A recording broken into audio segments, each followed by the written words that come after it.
Welcome to our channel. Today we how to authorize using Cloudflare Access for SSH on VPS step by step clearly. Begin by logging into your Cloudflare account. Navigate to the Cloudflare dashboard and select the domain you want to configure. Click on the Access option in the sidebar menu. Select Applications from the Access submenu. Click on the Add an Application button.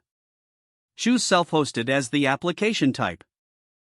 In the Application Name field, enter a unique name for your SSH application. Provide the URL in the format SSH // your server IP in the Application Domain field. Scroll down to the Access Policies section and click Add to create a new policy. Define the policy name according to your organization's needs. Select the users or groups who are allowed access via Cloudflare Access. Set the desired authentication method, such as one-time passwords or single sign-on. Configure the session duration and any additional settings based on your preferences. Save the changes to the application settings. Open your terminal on your local machine.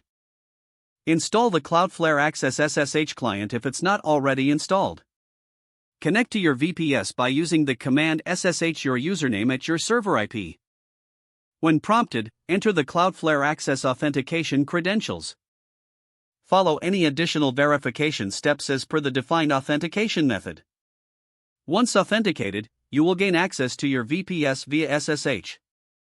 You can now execute your commands securely through Cloudflare Access.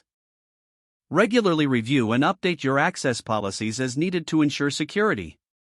Keep documentation of your settings for future reference and troubleshooting.